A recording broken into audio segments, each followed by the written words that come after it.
comenzaría por Polonia, por donde siempre comienzan las cosas. Todo comenzaría por este espíritu indomable de los polacos que Chopin retrata una y mil veces en la polonesa, cuando Polonia había dejado de ser un estado nacional durante mucho tiempo, luego había sido invadido por Alemania, luego había sido anexado a la Unión Soviética, había sido una y mil veces traicionada. Polonia, con su infinita ira, con todas las traiciones que tenía detrás, empezaría en 1980 un movimiento de unas proporciones épicas, se conocería como Solidaridad. Empezaría en los astilleros de Gdansk y dirigido por Lech Walesa o Lech Wałęsa, también le dicen. En aquella época subió al Vaticano un papa polaco, el primer papa eslavo en la historia del papado, Carlos Wojtyła, conocido como Juan Pablo II, llegaría al papado en el Padrino III. Dicen que el primero había muerto en una siniestra y extraña conspiración y luego había caído luego había subido Juan Pablo II, rumores cinematográficos.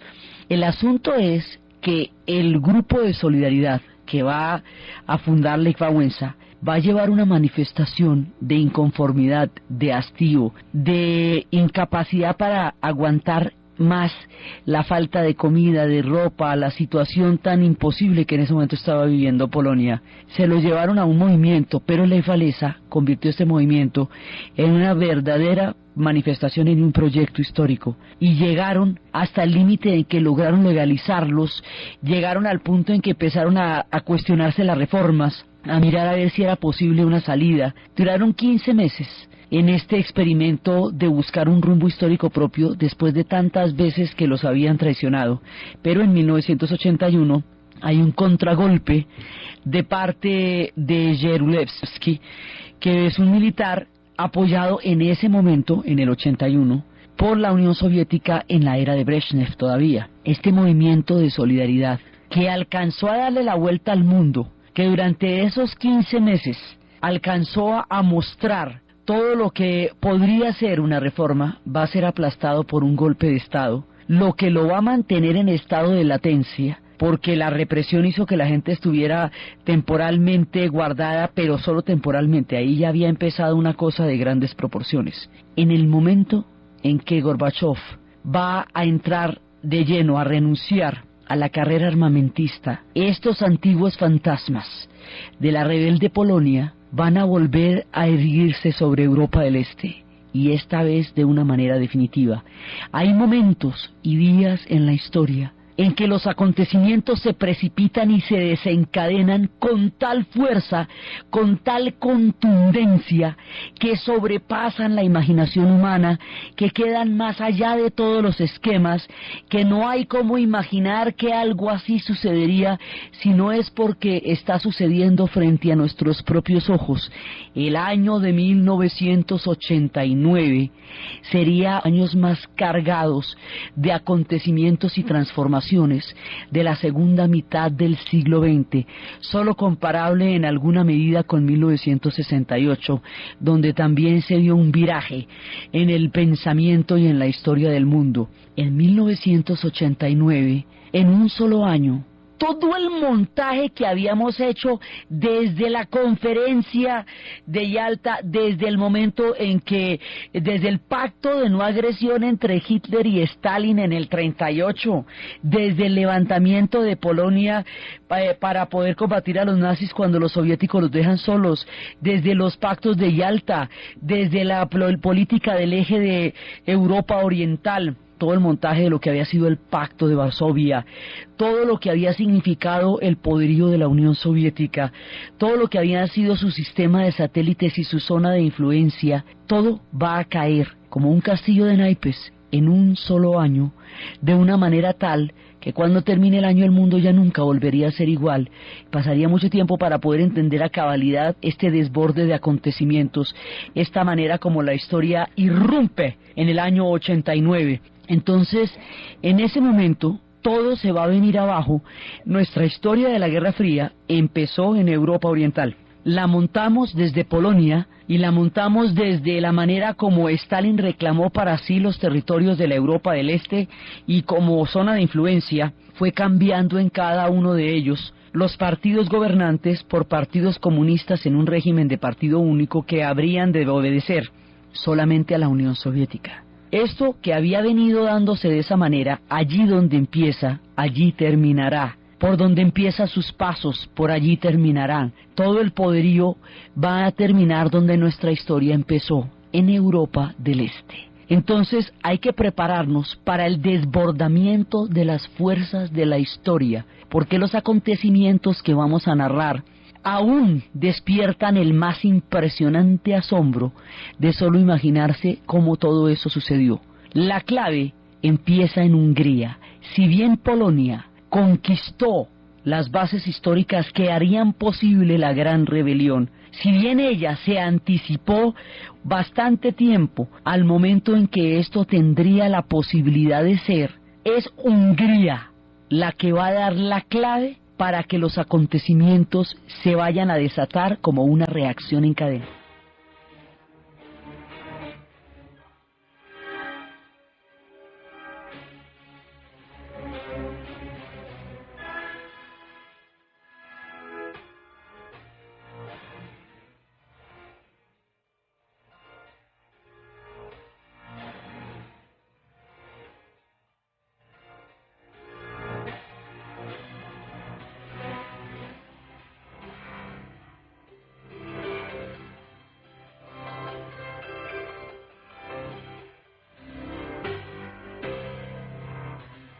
Hungría, se pregunta, una vez que Mikhail Gorbachev haya decidido y anunciado al mundo que va a terminar con la carrera armamentista, que ya va a empezar la destrucción de los misiles, que se firman los acuerdos de lo que habíamos visto la vez pasada por las diferentes cumbres de Reykjavik, de Helsinki, de Nueva York, y cuando después del horror de Chernobyl y de todos los acontecimientos que llevaron a la decisión rotunda, definitiva y contundente de acabar con la carrera armamentista de la Unión Soviética, Hungría se pregunta, ¿y entonces qué será de nosotros? ¿Podremos al fin hacer nuestras reformas?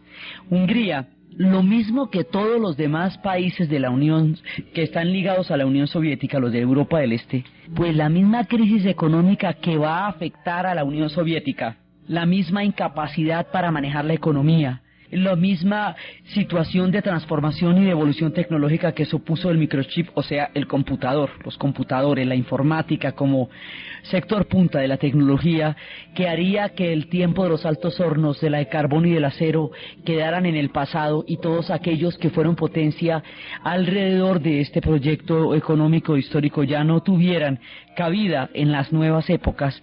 El mismo problema que le pasa a la Unión Soviética, pues le va a pasar a toda Europa del Este, porque las economías están encadenadas. La Unión Soviética lo que hizo fue montar como siameses las economías de Europa del Este con la suya propia, como cuando un poco de montañistas están subiendo una cumbre y están todos amarrados para subir a la cumbre, pues si uno se resbala, pues se los lleva a todos. Entonces, encadenada como estaba la suerte de la Europa del Este con la Unión Soviética, si la Unión Soviética entra en semejante crisis, pues los países que están encadenados a ella también. Cuando la economía se manifiesta como un bloque histórico, pues sufre el mismo destino. O sea, lo mismo que hay bloques políticos y que hay bloques militares, pues también hay bloques económicos. Y los bloques económicos se caen en un solo tiestazo. Cuando uno de ellos falla, los demás se caen también. Es, digamos, una reacción al hecho de estar tan profundamente metidos los unos dentro de los otros. Los húngaros tienen claro que bajo el esquema del modelo socialista no es posible recuperar la economía de su país, que eso se agotó, que ya no hay nada que hacer, que la crisis económica ya sacude al país de una manera insoportable. La rabia y el odio que se ha venido acumulando durante tanto tiempo empiezan a efervecer, a emerger de nuevo en los corazones de los húngaros, y se preguntan si ellos van a poder dar un salto hacia las transformaciones. Gorbachev había declarado que Europa del Este podía definir su destino de acuerdo como quisiera. Esto nunca se había pronunciado antes. Sin embargo, los húngaros quieren estar seguros y necesitan estar seguros, porque ellos tuvieron una experiencia absolutamente traumática, quizá la peor, la más dolorosa y la más terrible. En 1956, los húngaros empezaron una rebelión para apoyar a los polacos. Los polacos con Gomulka habían empezado la rebelión, y los húngaros salieron a las calles a apoyar a los polacos. Y empezaron un viraje en la era de Khrushchev, cuando se estaban dando las reformas y parecía que había una apertura política y económica, pues apertura política un poco a partir del proceso de desestabilización que había realizado Khrushchev. Ellos pensaron que había momento. Los húngaros salen a la calle, van a pedir libertad de expresión, van a pedir libertad de movilización, van a pedir un modelo socialista como ellos quieren, inclusive van a llegar al punto de querer salirse del Pacto de Varsovia, van a buscar una salida diferente en la historia. Los soviéticos en un momento ejercieron una represión, pero el ejército húngaro no los apoyó. Hubo una semana en la que se dio una posibilidad de transformaciones, en la que se dio un cambio en el gobierno y va a llegar al poder un gran reformador, un hombre que encarnó las transformaciones de la época llamado Imre Nagy. Imre Nagy va a llegar al poder y va a empezar el ciclo de cambios y de transformaciones que los húngaros están pidiendo. Los húngaros son un pueblo antiguo, son un pueblo que formó con Austria un imperio poderosísimo de toda la Europa central durante siglos. Los húngaros también tuvieron en su momento un intento de revolución muy importante paralela del 17 que no alcanzó a consolidarse. De hecho, no están pintados en ninguna pared. Cuando los húngaros salen a la calle para manifestarse y para pedir todas las reformas, y cuando estamos en pleno cambio y Imre Nagy está haciendo las reformas y todo eso, van a llegar 2.500 tanques del ejército soviético en 1956 y van a aplastar a la población civil en las calles de Budapest. Van a matar a toda la gente que se rebeló contra ellos de la manera más inclemente y terrible. Muchísima gente, se habla de más o menos 30.000 personas asesinadas en las calles de Budapest por los tanques en 1956. Se habla de muchachos de 14 y 16 años que fueron detenidos y que después de cumplir los 18 al otro día fueron ejecutados. Se habla de todos aquellos que fueron partícipes de esa rebelión, que pagaron con muchísimos años de cárcel, aquellos que quedaron vivos para pagar la cárcel. Se habla de un error histórico, de una tragedia que marcó el corazón de los húngaros y que ahora, en este momento, cuando de nuevo la historia tocaba a su puerta, tendrían que estar, por este mismo motivo, completamente seguros de que no fuera una salida en falso. Tendrían que poder prometer, más allá de toda duda, que su pueblo no volvería a conocer la sangre, la derrota, el odio y la injusticia que los había ensombrecido tanto en 1956. Todos los húngaros emigrantes que se encuentran en el mundo vienen del exilio del 56, y esto aún ardía en su memoria cuando se hizo la pregunta de si sería posible o no un cambio para ellos.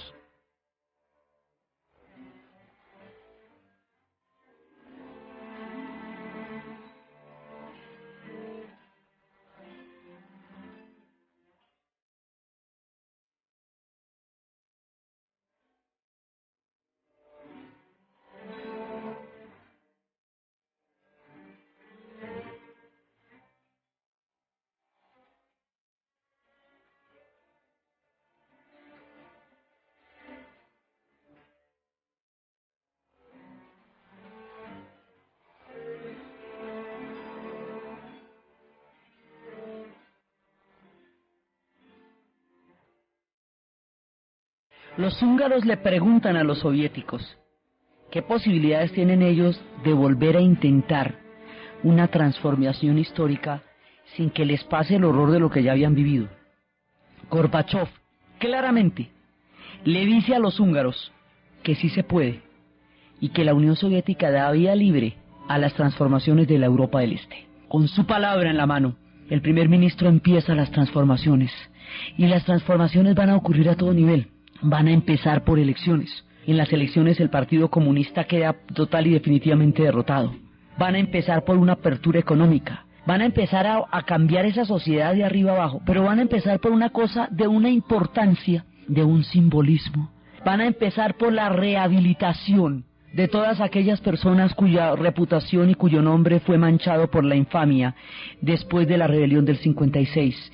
En aquella época, durante mucho tiempo, en estos países se utilizaba a capricho de la política, volver un héroe o un traidor a un personaje según las conveniencias ideológicas del momento. Por eso en Polonia Andrzej Wajda había hecho en su momento una película que se llamaba El hombre de mármol, que era un obrero que en un tiempo había sido ejemplar y luego lo habían castigado por alguna disidencia y habían roto todas sus estatuas. La gente que estuvo en el 56 no solamente fue asesinada, no solamente fue llevada a la cárcel, sino que fue difamada y fueron tratados como traidores por el régimen de János Kadar, y que fue el que sucedió después del aplastamiento de Hungría. Y no solamente eso, sino que Imre Nagy se había asilado en una embajada en el momento en que sucedió la entrada de los tanques de la Unión Soviética, y mediante engaños, János Kadar, el traidor, 2 años después lo hizo salir de la embajada y lo ejecutó. Imre Nagy fue ejecutado. Entonces lo que va a hacer Mehmet, el primer ministro, simbólico a Imre Nagy, van a comprar los ataúdes y van a desfilar por las calles de Budapest. Los ataúdes con el nombre de Imre Nagy, con el nombre de todos aquellos que habían sido purgados. Los nombres de las víctimas se leyeron en voz alta, una tras otra vez, para que la gente pudiera sentir en sus corazones el alivio de la reconciliación con un pasado que los había llenado de odio y de injusticia. Ese acto de nombrar a sus muertos con honor, de revalidarlos, de volverles a dar un lugar dentro de la sociedad húngara, fue de un poder sanador absolutamente impresionante. Primero hicieron esta limpia con el pasado, esta profunda sanación con el dolor. La gente se reunió alrededor de este acto, porque lo único que había era una placa anónima en un despeñadero donde habían sido enterrados en fosas comunes. Entonces ahora se les daba nombres, se les daba honor, se les daba el reconocimiento a todos los muertos del 56 y particularmente a Imre Nagy. Este acto de sanación tan conmovedor y tan profundo inició la posibilidad de que los húngaros se pudieran reconciliar con su pasado y empezaran a emprender las tareas de su presente. Después de este acto de sanación y de profunda reconciliación, hicieron otra cosa inclusive mucho más, pues, impresionante, no más impresionante, pero también de un contenido simbólico altísimo. Un día por la mañana se levantaron con unos alicates gigantescos, por orden del mismísimo Mehmet y de todo el nuevo gobierno, y empezaron a romper las alambradas que separaban a Hungría de Austria. Esto literalmente. La cortina de hierro era una alambrada gigantesca que aislaba las fronteras de la Europa del Este. Este telón de acero que Churchill decía que estaba tan misterioso Stalin, y era tan misterioso todo lo que ocurría en la Europa del Este, que parecería que un telón de acero se estuviera cubriendo sobre ella, ocultándola de Occidente. Dicen que esa frase fue dicha antes, pero se le conoce a Churchill.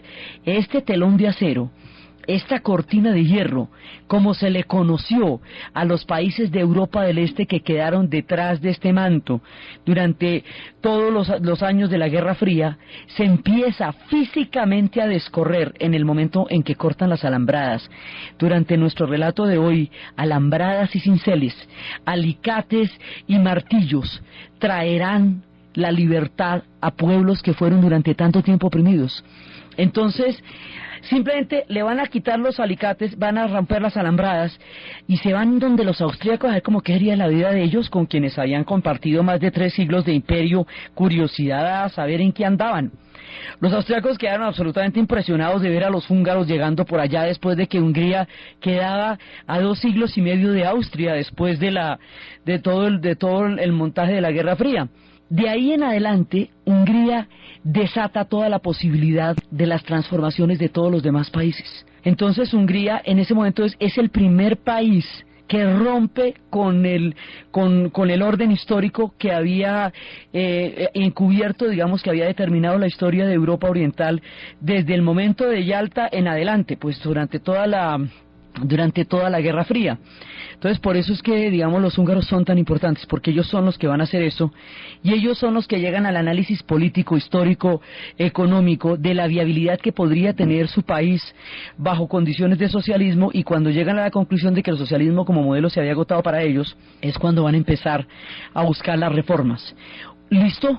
Hungría ya salió. Entonces, cuando Hungría queda libre, cuando Hungría queda en posibilidad de decidir su historia, en ese momento todos los alemanes de Europa, de la Alemania, de la RDA, se van a ir para Hungría de vacaciones. Había más de 750.000 alemanes de vacaciones, alemanes, en ese momento en Hungría. Entonces, cuando estaban todos allí en Hungría, empiezan a pasarse. Hungría saca, digamos, una ley que dice que los alemanes que están en ese momento en Hungría pueden salir hacia Occidente, porque usted no podía sino salir alrededor de los países de la cortina de hierro o de los países del mundo socialista. No podía, digo del mundo socialista pues porque a Vietnam y a Cuba sí podía ir, pero no podía ir a Occidente. Entonces acuérdese, tomó era el misterio de los pasaportes, uno se podía avisar pasaporte con países de la cortina de hierro, porque si no ustedes pues no podían entrar al mundo occidental, era una cosa complicadísima. Entonces ahora, precisamente, si Hungría no daba la salida, pues los alemanes tampoco se hubieran podido quedar encerrados allá. Entonces, Alemania le dan la salida a Alemania del Este, y los alemanes del Este empiezan por la vía de Hungría a llegar a Austria, y por la vía de Austria a pasar al otro lado, a la Alemania Occidental, a la RFA, República Federal Alemana. Pero en millones, o sea, es una marcha impresionante de gente que va pasando por allá. Entonces, cuando ven eso, tratan de cerrar la frontera por el otro lado. Todo el mundo se está dando cuenta que los cambios son inevitables. Los húngaros ya lo han asumido, los checos lo asumirán después, pero el único que no se ha enterado del asunto es el dirigente de la RDA, Honecker, momificado también como su compadre Brezhnev y todos aquellos que habían muerto de momismo en el último programa. Este tipo no se entera, y no se entera, tanto que Gorbachev tuvo una reunión con él y con todos los líderes de la Europa Oriental para plantearse lo que estaba pasando, y este tipo no se dio por enterado. Ni él ni Ceausescu, el gobernante rumano, se enteran, ni se quieren enterar de los cambios, ni los quieren permitir, ni quieren aceptar que la Unión Soviética se vaya de su lado, nada de eso. Entonces Honecker va a estar completamente marginado de todas las transformaciones, porque sencillamente no las quiere ver y punto.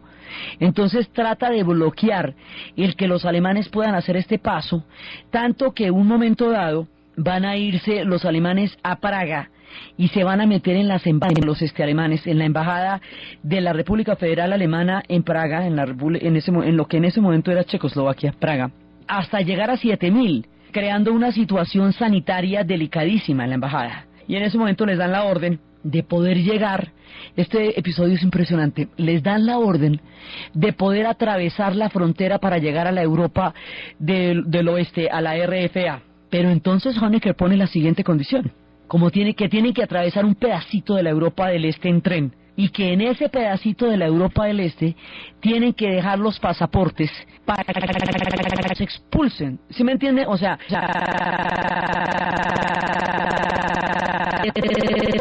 alemanes, los pasan al lado como seres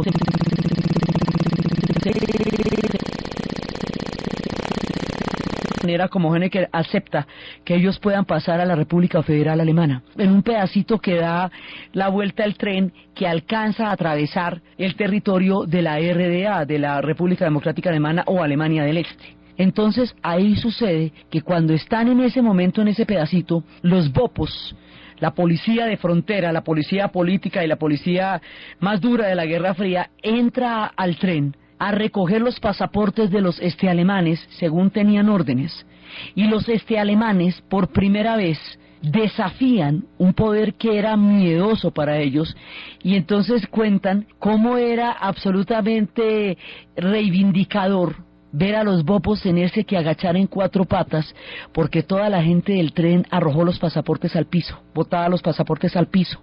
Entonces ellos tenían que agacharse y recogerlos del piso para podérselos llevar a Honecker como habían ordenado, y los alemanes los miraban a sus pies, como quien mira de frente al miedo, porque ya no le teme más.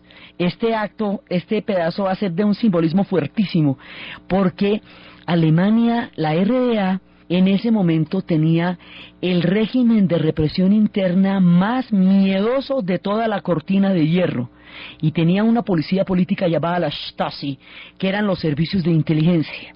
Los servicios de inteligencia de la Stasi tenían un sistema de espionaje en que los amigos espiaban a los amigos. Pues eran 17 millones de personas en Alemania y 5 millones estaban vinculados directa o indirectamente a la Stasi, pues era una sociedad con bastantísimos sapos, porque todo el mundo estaba de alguna u otra manera infiltrado, dando información.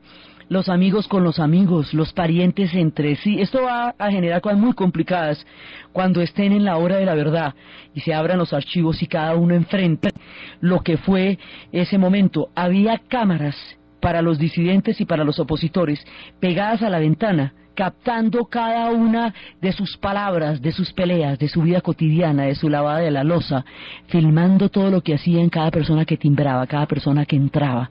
Esto era una cárcel. Y en un momento dado los alemanes empezaron a sentirse que estaban cercados. Y cuando empieza la cosa en Hungría, entonces ellos empiezan a ver que en Hungría esto es posible. De alguna manera esto es posible. Entonces empiezan a buscar primero la salida por Hungría, a buscar la salida por donde sea. Por Hungría, de ahí para Austria, para pasar al otro lado. Porque a ellos lo que les interesa es a la otra Alemania. O sea, empieza la pulsión histórica por buscar esa otra Alemania de un pueblo que quedó roto después de la Segunda Guerra Mundial, como una molécula que vuelve a componerse, como una unidad que se busca de nuevo. Ellos quieren llegar a la otra Alemania, entonces están buscando la manera, ya sea a través de la embajada checa, ya sea a través de Hungría, pero hay que llegar al otro lado de alguna manera. Entonces empiezan todas las maniobras. Esto va a durar unos meses. Va a ser unos meses porque son sucesos que van a ocurrir simultáneamente. Mientras todo esto está pasando en Alemania, muchas cosas están pasando en todos los demás países. Están pasando en Checoslovaquia, están pasando en todos lados, entonces nosotros lo vamos a contar, pero todo está pasando al mismo tiempo. Entonces, los alemanes están en ese proceso que dura todos estos meses del 89, están intentando llegar al otro lado. Y finalmente van haciendo todas estas marchas, entonces ya empiezan las manifestaciones abiertas, las manifestaciones directas contra el régimen de Honecker, y el tipo todavía no se da por enterado. Es peligrosísimo no entender las fuerzas de la historia, no entender su movimiento ni sus mareas, porque los barren. Entonces él no entiende, y va a haber una manifestación gigantesca en Leipzig, una manifestación descomunal, y en ese momento, cuando están en esa manifestación de Leipzig, los opositores llaman a los hospitales y los hospitales tienen orden de redoblar las unidades de sangre. Llaman a los reservistas, se enteran que los reservistas están siendo convocados, que hay un acuartelamiento de primer grado para los reservistas. O sea, se está preparando una masacre de un tamaño. Es un tiempo de altísima tensión. Las cosas no se sabe qué rumbo van a tomar. Nadie sabe cómo van a reaccionar los actores históricos ante un desbordamiento del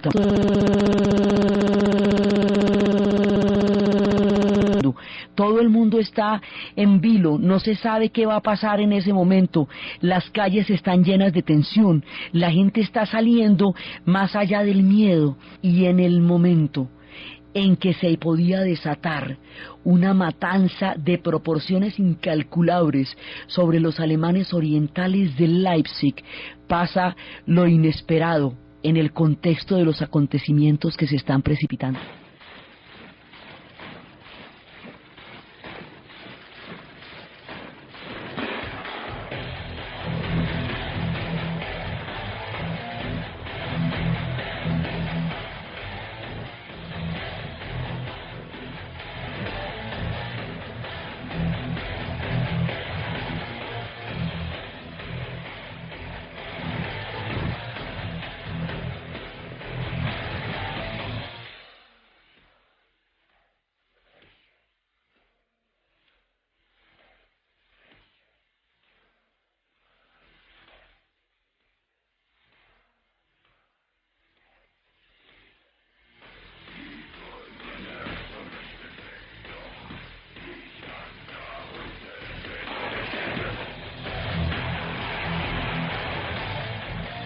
En el momento de mayor suspenso, cuando se puede desencadenar una masacre del tamaño de lo que parecería estar preparándose para los habitantes de Leipzig.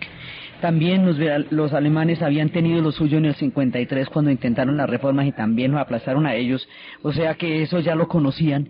En ese momento, cuando las cosas están en su punto más álgido, el embajador de la Unión Soviética en la RDA recibe la orden directa de Gorbachov de retirar los tanques y los aviones. La Unión Soviética no va a intervenir en las manifestaciones de los alemanes para buscar las reformas. Al no intervenir la Unión Soviética, la masacre sería por cuenta única y exclusiva del ejército alemán contra los propios alemanes, dirigida por Honecker en lo personal. Esto ya queda muy cuesta arriba, o sea, ya tampoco. Usted puede con la Unión Soviética y el Pacto de Varsovia aplastar un movimiento como lo hicieron en Polonia en los 50, en el 52, en Berlín en el 53, en Hungría en el 56 y como lo harían con los checos después en el 68. Pero usted no puede solito. Sin el apoyo de la Unión Soviética no es posible nada porque por cuenta y riesgo propios esto ya no es posible. Entonces la orden directa, es decir, aquí la Unión Soviética dicta la política y Gorbachov le da el embajador. Imaginen lo que era el embajador de la Unión Soviética en la RDA en ese momento, pero era como el presidente, o sea, un poquito más, porque ellos eran parte del bloque de la Unión Soviética. Si el tipo dice no va, punto. Y como no va, las manifestaciones siguen su curso. Ellos alcanzaron a esperar la masacre y de pronto, ¿cómo les parece que no los mataron? Si cuando los acontecimientos parecían llegar a un punto aterrador, no los mataron. Entonces las manifestaciones seguían y seguían. Era una época increíblemente tensa porque al mismo tiempo estaba sucediendo lo de la plaza de Tiananmen. Al mismo tiempo, cuando la China intentó, surgió un movimiento de reforma y de democratización de la China. En ese momento les mandaron los tanques a los estudiantes en Beijing y la imagen del estudiante frente al tanque que habría de pasarlo por encima estremeció al mundo y todos los chicos de Tiananmen fueron brutalmente reprimidos. Eso también podía pasar. ¿Cómo estaría de tenso el ambiente que en todas las entrevistas retrospectivas que hay en los documentos de la época, el mismo George Bush papá, estamos hablando del padre, decía que la cautela con que los Estados Unidos tendría que proceder ante una situación como la que estaba pasando era inmensa, que ellos tenían que ayudar a Gorbachov en lo que necesitaran, porque acuerde que eso es entre dos, no es entre la Unión Soviética y los Estados Unidos. Entonces a todas estas los Estados Unidos, ¿qué pensaba de todos estos acontecimientos? Entonces en un momento dado los Estados Unidos dice, quietos en primera. No se puede tener ningún tipo de actitud ni triunfalista. Bush papá decía, no podemos tener actitudes triunfalistas, no podemos tener actitudes provocadoras, porque hay sectores sumamente conservadores que podrían verse provocados. Digamos, la caída de un imperio requiere dignidad. Y usted no puede ir a burlarse de ellos, ni puede provocarlos, pues uno sabe hasta qué punto eso pueda revertir el carácter de los acontecimientos. Entonces, quietos en primera, además porque decían, la Guerra Fría está a punto de caerse, pero no sabemos si esto es necesariamente de las buenas. O sea, ¿quién nos dice que esto de las buenas? ¿Qué tal que esto sea con la sangre del mundo, como ya ha pasado antes en esos mismos países? Entonces la actitud de los Estados Unidos era como la de un gato cuando está en un jardín mirando hacia un objetivo. Quieto, quieto, quieto, quieto, porque cualquier movimiento puede revertir o variar dramáticamente el orden de los acontecimientos. Entonces las cosas se van desenvolviendo y se van desenvolviendo y los acontecimientos se hacen cada vez más impresionantes. Hay un momento en que Gorbachov fue a Alemania antes de la manifestación de Leipzig y los alemanes le empezaron a gritar en alemán, ayúdanos Gorbi, ayúdanos Gorbi. Y al tipo le preguntan, ¿usted habla alemán? Dice un poco, ¿y entiende lo que le están diciendo? Dice, sí, yo entiendo lo que me están diciendo. Y entonces le dijeron, bueno, es que esto ya es el fin. Y efectivamente era el fin. Entonces, a partir de ese momento, ya la cosa es imparable. Y después entonces los alemanes entienden que cojones que no se va a poder hacer pues ningún tipo de reforma porque el hombre tiene el mismo formor en las orejas que tenía en su momento en la era de los soviets. El tipo tiene el mismo formor en las orejas, entonces no sé de la era de Brezhnev. Entonces simplemente lo quitan de ahí y va a subir Egon Krenz, que va a liderar los procesos de cambio. En ese momento, cuando sube Egon Krenz hay una declaración. La declaración dice lo siguiente: iba a entrar en vigor durante las siguientes 24 horas, o sea, después de 24 horas iba a entrar en vigor. Pero en ese momento, cuando le preguntan en una rueda de prensa, hay una confusión. La orden es que los alemanes de la Europa, o de los alemanes, que quieran pasar al occidente, que por favor que pasen, que pueden pasar, o sea que hay permiso. Después de que el muro de Berlín se construyó en un solo día, después de que en 1961 las alambradas atravesaron Alemania por la mitad, después de que la gente se estampillaba contra las alambradas porque al otro lado estaba su familia, después de que se mostraban los bebés antes de que subieran el muro, después de que se iban en poleas, mandaban a los niños de 8 años en poleas a ver si llegaban al otro lado, atravesaban los canales a superficie, abrían túneles inmensos a ver si podían pasar al otro lado, se metían en materiales de construcción, en bolas de esas que hacen para edificios, a ver si en una de esas bolas llegaban al otro lado.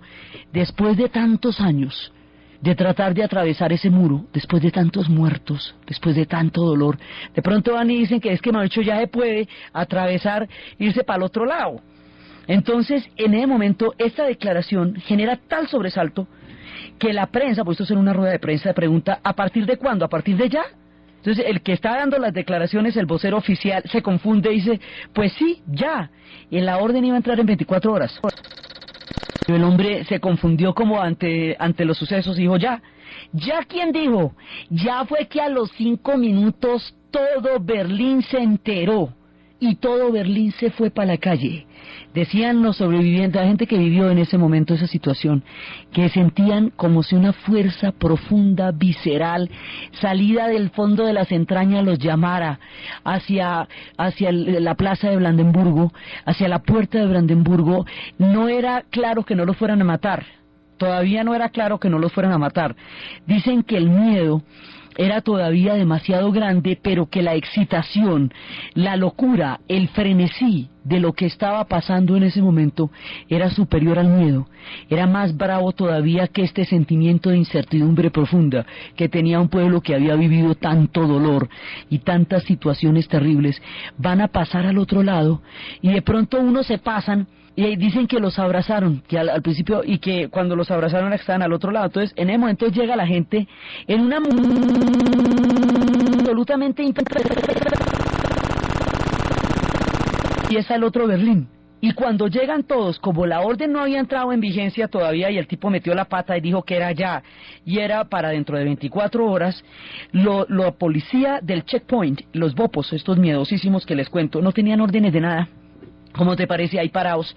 Y viene Berlín a las puertas de Brandenburgo, Berlín entero, los no saben qué hacer. Entonces cuentan los soldados que van a llamar desesperados, que todo pasar para otro, nadie les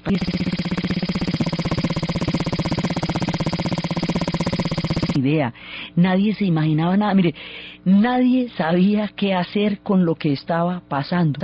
Todos los bopos a su merced, los dientes para el checkpoint lo separaba del Berlín occidental, sin instrucciones, en un régimen histórico donde las instrucciones lo eran absolutamente todo y donde las órdenes eran inamovibles.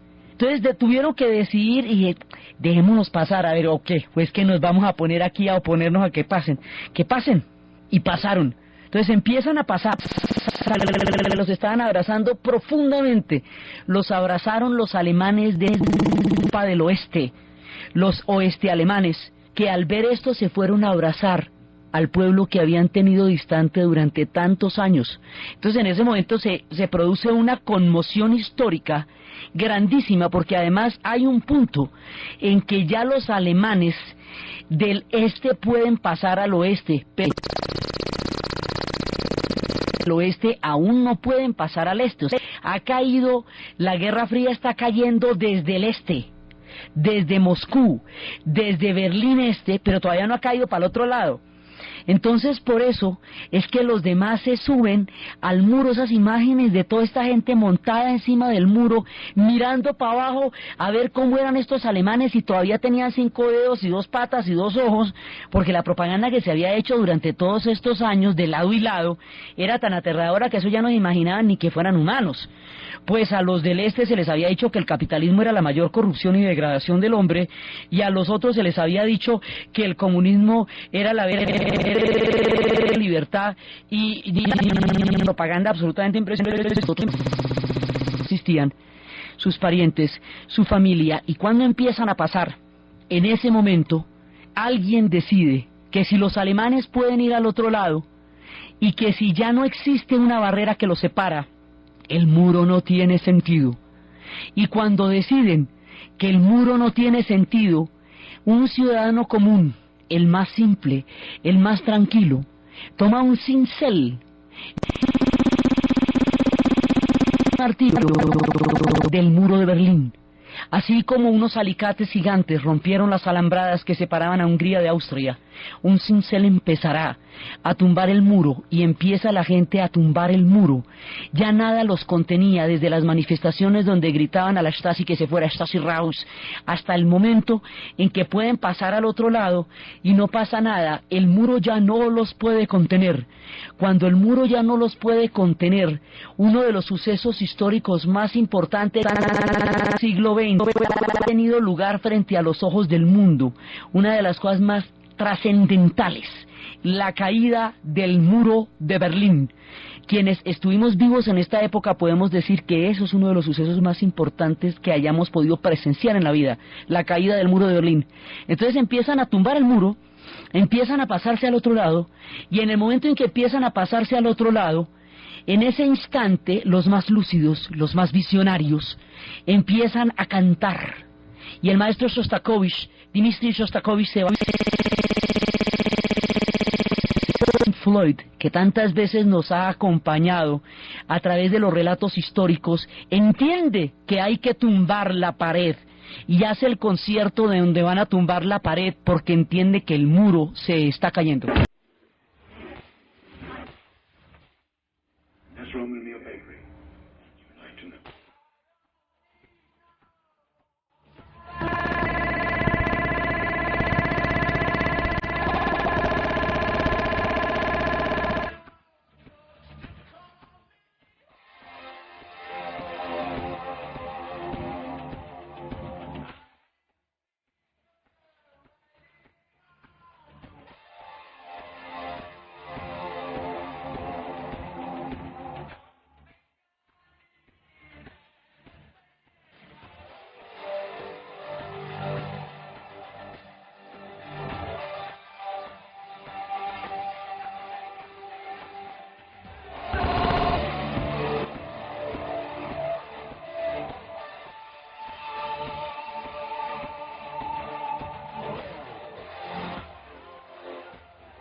Los acontecimientos habían llegado a un punto límite.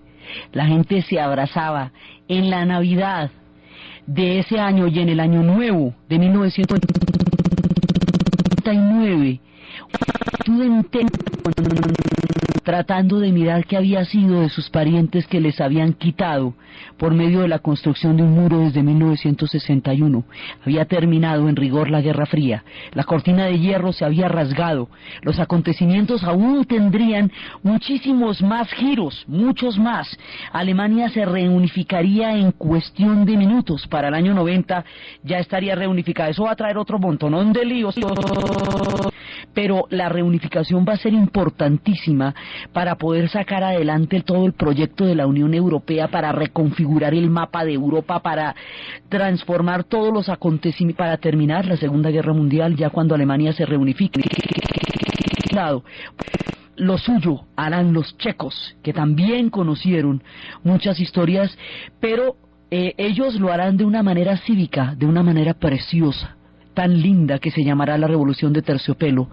Otros no tendrán tanta suerte, ni tendrán tantas posibilidades. Los rumanos conocerán episodios terribles bajo la sangre de Ceausescu. Y esta marea va a llegar hasta las puertas mismas de la Unión Soviética, va a llegar hasta las repúblicas bálticas y va a llevar a un proceso que cuando le llegue a Gorbachov como un boomerang va a ser superior a su capacidad para manejar la caja de Pandora que en todo caso abrió, porque él no se imagina hasta dónde los acontecimientos lo van a sobrepasar. Esto se va a convertir en un reguero de pólvora que va a transformar la Europa tal como se conoció en ese momento. Y hay que saber también de qué huían. ¿Por qué todo el mundo salía desesperado? Huían de los totalitarismos que Orwell había descrito en 1984. Huían del mundo del gran hermano que Orwell había escrito, habiendo sido él comunista, al ver los modelos que Stalin había creado en nombre de la utopía. Huían también de eso, los acontecimientos que como un reguero de pólvora van a llegar hasta las repúblicas bálticas, van a llegar hasta Moscú y van a sacudir los cimientos de la Unión Soviética. El proyecto de Orwell, el mundo no será jamás igual después de terminado el año de 1989 y el asombro con que los pedazos del muro de Berlín caían y todo el mundo tomaba piedras, pedacitos de piedras del muro de Berlín repartidos por todos los rincones de la tierra, donde hay alguien que tenga una piedra del muro de Berlín, la fiebre de los alemanes por reunificarse, la euforia del pueblo por encontrarse, haciendo su historia, la mirada del glasnost hacia la transparencia de lo que fueron las épocas de la inteligencia y la contrainteligencia de la Stasi en la Alemania de la RDA, y todo lo que esto va a significar y el viraje que esto le va a producir a la historia de Europa y del mundo es lo que vamos a ver en el siguiente programa.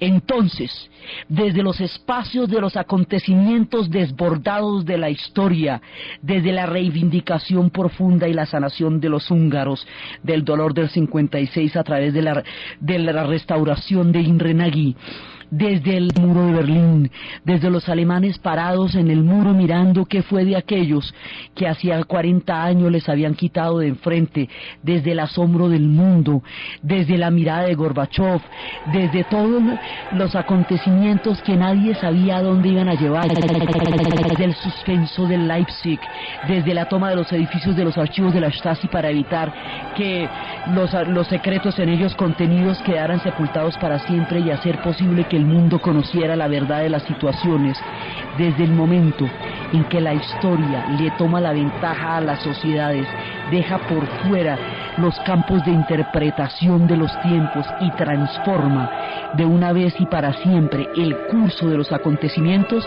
En la narración de Ana Uribe, en la producción Ernesto Díaz, en los astilleros de Gansk, y dirigido por Lech Walesa, o Lech Wałęsa también le dicen.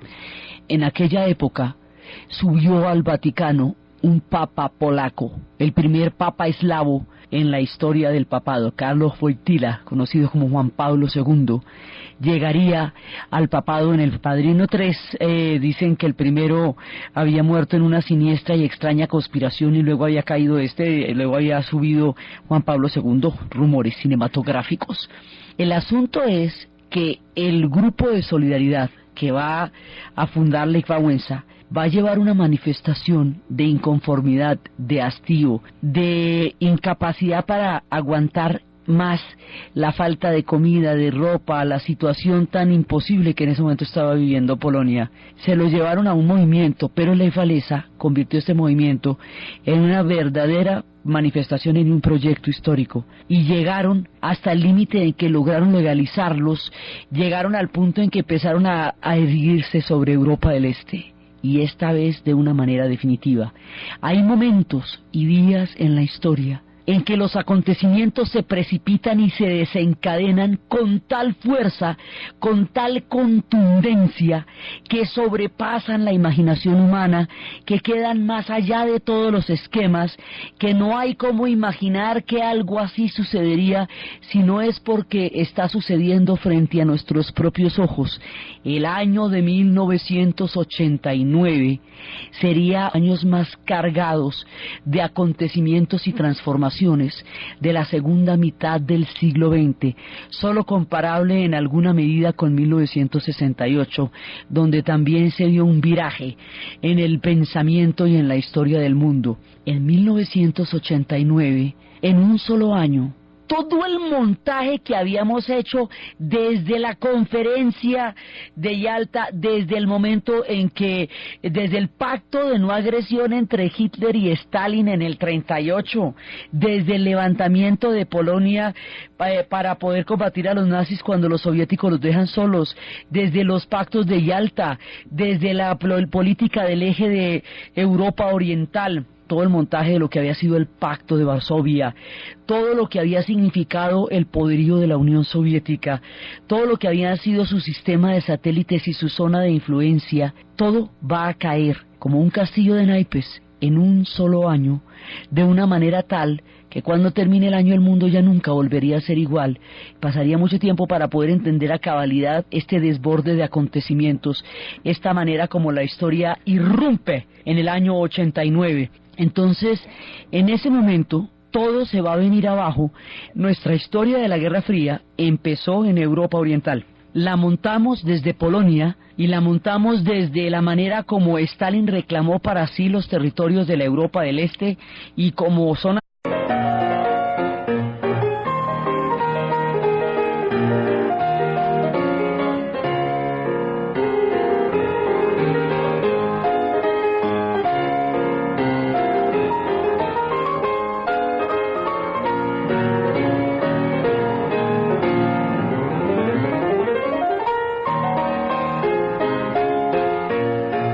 Todo comenzaría por Polonia, por donde siempre comienzan las cosas.